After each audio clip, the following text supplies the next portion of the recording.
काही महिन्यांपूर्वी मी नाशिकला पेरूच्या वाडीमध्ये गेले होते आणि तिथे ओरिजिनल पेरूपासून म्हणजे त्यांचं पेरूचं पूर्ण फार्म आहे आणि तिथेच ते ओरिजिनल त्यांची अशी पेरूची आईस्क्रीम करतात आणि ती जी टेस्ट आहे ना ती आम्ही खाल्ली आणि ती जिभेवर तशीच रेंगाळतीये। तर घरी मस्त मिस्टरांनी मला पेरू आणून दिले होते, 2-3 त्यातले पिकायला लागले होते छानपैकी। तर म्हटलं चला आपणही करूया आज पेरूची आईस्क्रीम। तर या पेरूच्या आईस्क्रीमसाठी आपण पूर्णपणे नॅचरल गोष्टींचाच वापर करणार आहोत, म्हणजे जसे की दूध, मिल्क पावडर या गोष्टी। सीएमएस आणि जीएमएस आणि सीएमसी पावडर आपण नाही वापरणार आहोत। तर इकडे मी ती पिशवी घेतलेली आहे म्हशीच्या दुधाची। सुट्ट दूध नाही वापरायचं म्हणजे तुमच्या आईस्क्रीममध्ये आईस क्रिस्टल होणार नाहीत। या प्रकारचे कप्स वापरायचे आहेत। घरची वाटी वापरली तरीही चालेल, बट त्याचं मेजरमेंट तुम्हाला एकदम योग्य घ्यावं लागेल। त्यासाठी हे जर कप्स तुम्ही ऑर्डर केले किंवा घेतले ऑफलाईन तर उत्तम राहील। ओके, तर आता याचं मेजरमेंट घेऊन आपण बाकीच्या वस्तू मोजून घेऊया। तर मोठा 1 कप आहे तो भरून आपण घेऊया दूध। 1/4 कप मध्ये घेतलेला आहे मिल्क पावडर, सोबतच 1/4 कप आपल्याला साखर घ्यायची आहे। साखर पिठी साखर घ्या किंवा मग अख्खी साखर घेतली तरीही चालेल। त्यानंतर 1 टेबलस्पून कॉर्नफ्लॉवर मी घेतलेला आहे आणि आता हे सगळं मी एका नॉनस्टिक पॅन मध्ये किंवा जाड जे पातेलं असतं ना त्यामध्येही घेतलं तरीही चालेल। आता हे जे मी फास्ट मध्ये सांगते कारण आईस्क्रीमचा बेस कसा तयार करायचा, ओरिजिनल बेस कसा तयार करायचा, तर त्याची मी सेपरेट रेसिपी अपलोड केलेली आहे आपल्या चॅनलवर। तो बेस शिकला की तुम्हाला सगळ्या आईस्क्रीम आल्याच म्हणून समजा, म्हणून मी यामध्ये तुम्हाला एकदम फास्ट मध्ये आणि शॉर्ट मध्ये सांगते। तर प्लीज तुम्ही तो व्हिडिओ जर कंप्लीट बघितला ना तर तुम्हाला जगातली कोणतीही आईस्क्रीम येऊ शकते। फक्त काही छोट्या मोठ्या टेक्निक्स असतात त्या फॉलो करायच्या पुढे जाऊन। आता पहा, आईस्क्रीम म्हणजे ती वितळणार, मेल्ट होणारच, बट आपण जेवढे हे पदार्थ टाकलेत ना त्याच्याने आईस्क्रीम आपली लवकर वितळत नाहीच। बट तरीही तुम्हाला अजूनही समजा आईस्क्रीम कोणाला पार्सल द्यायची असेल किंवा विकायचीच असेल, सेल करायची असेल तर तुम्ही त्यामध्ये लिक्विड ग्लुकोजचा वापर करू शकता। हेही नॅचरल आहे, फक्त साखरेपासून बनवलं जातं।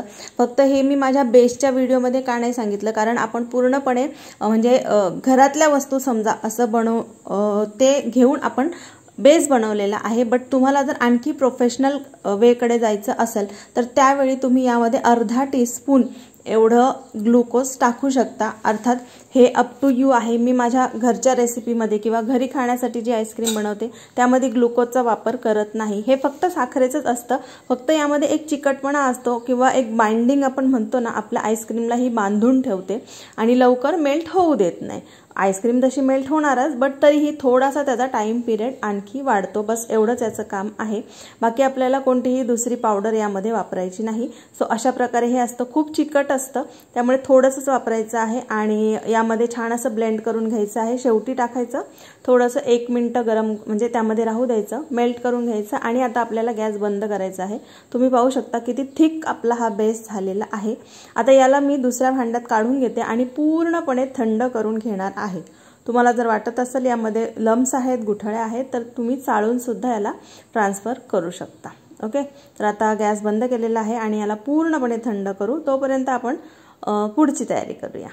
आईस्क्रीम म्हणजे दूध आणि क्रीमचं मिक्सचर। ओके, तर दूध तर आपण प्रिपेअर करून ठेवलेलं आहे, त्यामध्ये काही गोष्टी टाकून आता आपल्याला इकडे क्रीम रेडी करून घ्यायची आहे। तर ही जी क्रीम आहे ही आईस्क्रीम तुम्ही म्हणू शकता, व्हिप क्रीम म्हणू शकता। तर ही केकसाठी वापरतात तीच क्रीम आहे, कोणत्याही ब्रँडची घेतली तरीही चालेल। तर 1 + 1/4 कप ही लिक्विड फॉर्ममध्ये आपल्याला घ्यायची आहे आणि त्याला इलेक्ट्रिक बीटरच्या सहाय्याने बीट करून ह्या क्रीमला आता तुम्ही जी क्वांटिटी बघताय त्यापेक्षा डबल करायची आहे, म्हणजे फुलवायची आहे। ते काम आपलं इलेक्ट्रिक बीटर करणार आहे। तर बरेच जण म्हणतील की हे आमच्याकडे बीटर नाहीये, तर मग आम्ही काय करायचं, तर मिक्सरमध्ये करायचं का? मिक्सरमध्येही तुमचं हे काम होऊ शकतं, फक्त बीटरच्या सहाय्याने ही क्रीम जेवढी फुलते किंवा त्याची क्वांटिटी डबल होते तेवढी मिक्सरमध्ये होणार नाही, कारण मिक्सर हे कापायचं काम करतं, म्हणजे वस्तू बारीक करायचं काम करतं पदार्थ, आणि बीटर जे असतं ते जो काही पदार्थ असतो तो फुलवायचं काम करतं। तर हे 2 फरक त्यामध्ये आहेत। आता हे तुमच्यावर आहे की तुम्हाला मिक्सरमध्ये करायचं की अशा प्रकारचं बीटर घ्यायचं आहे।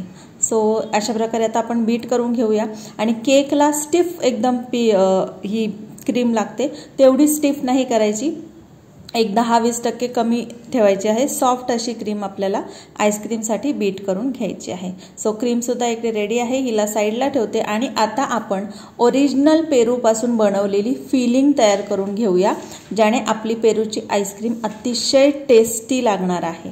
तर इकडे आता घेतलेला आहे मी पेरू। पेरू हा जवळपास पिकायला आलेला आहे, म्हणजे बऱ्यापैकी पिकलेला आहे, फारही पिकलेला नाही आणि कच्चा तर बिलकुल पेरू आपल्याला घ्यायचा नाही, कारण त्याने मग तुम्हाला जास्त साखर लागू शकते आईस्क्रीम मध्ये किंवा आईस्क्रीम तुरट लागू शकते। ओके, कारण पेरू हा मुळात फार असा गोड नसतो, सगळ्यांना माहिती आहे, एखादाच पेरू आपल्याला गोड लागू शकतो।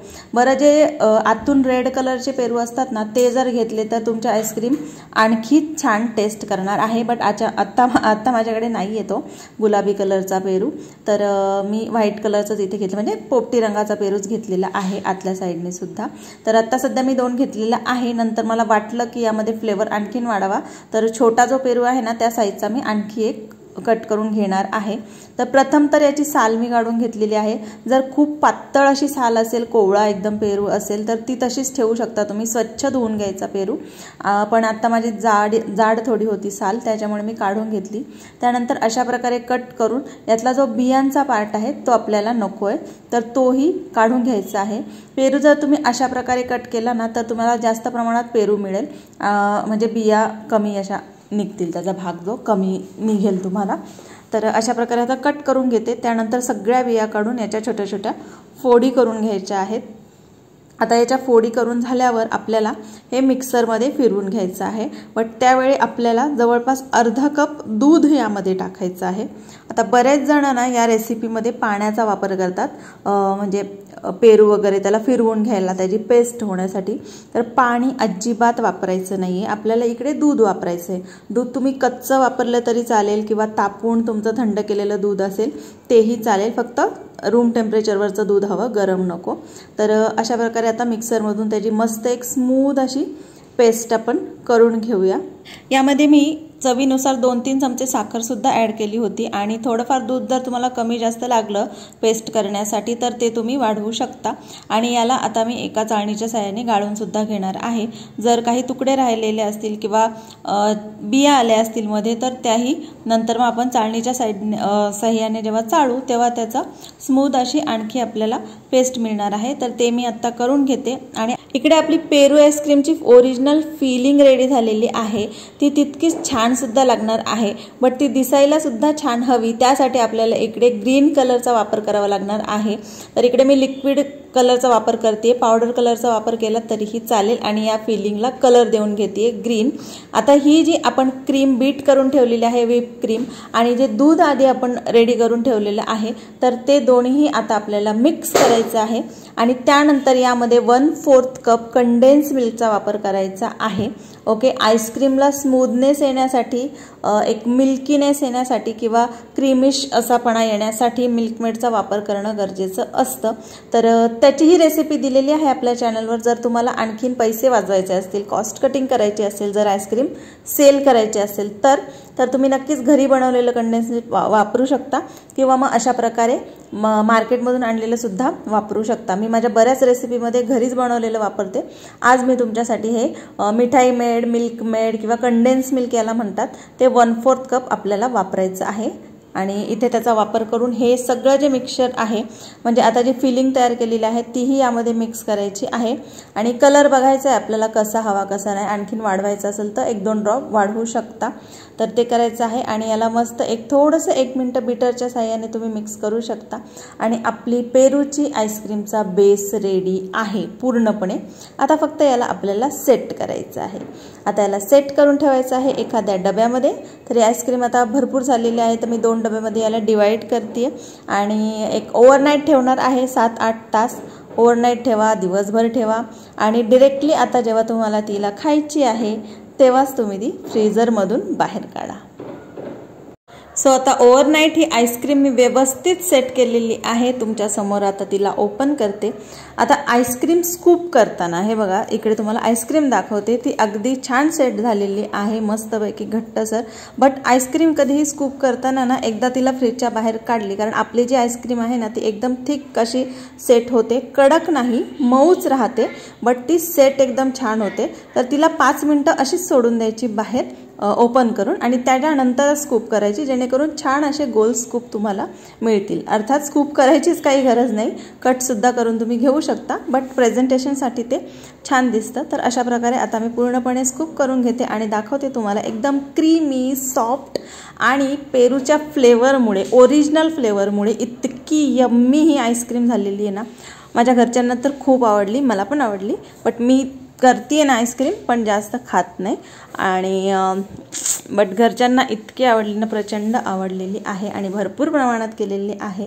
सो नक्की सगळ्यांनी छान आस्वाद घेतला. आता तुम्हालाही आस्वाद घ्यायचा असेल तर तुम्हालाही आईस्क्रीम करावी लागेल. तर नक्कीच ही आईस्क्रीम ट्राय करा आणि कशी झालेली आहे मला नक्की सांगा. तर हा मी तुम्हाला सेकंड जो डबा आहे त्यामध्ये सेट करायला ठेवली होती ती दाखवते. त्यातली मी आईस्क्रीम स्कूप करणार नाही आहे, कारण हा पार्सल द्यायचा आहे मला. ओके, तर ते करणार आहे. आणि यासोबतच मी आणखी ही आईस्क्रीम केलेली आहे, ती रसमलाई आणि पिस्ता फ्लेवरची, ती तुम्हाला दाखवते. तर तीही अतिशय छान झालेली आहे. आता यामध्ये मी फक्त वापरलेलं आहे इसेन्स, तर तीही अतिशय उत्कृष्ट आणि यम्मी अशी आईस्क्रीम झालेली आहे. तर आता आम्ही करतो एन्जॉय. तुम्हाला हा व्हिडिओ आवडला असेल, तुम्ही इथपर्यंत पाहिला असेल तर थँक्यू व्हेरी मच. आवडला असेल तर नक्की लाईक, शेअर आणि जे कोणी सबस्क्राईब नसेल केलं तर सबस्क्राईब नक्की करा. Okay, tata, bye bye, good night. पुन्हा भेटूया अशाच एका छानशा आईस्क्रीमसोबत, छानशा ब्लॉगसोबत. तुम्हाला कोणता फ्लेवर पाहायला आवडेल तेही नक्की सांगा. Bye bye.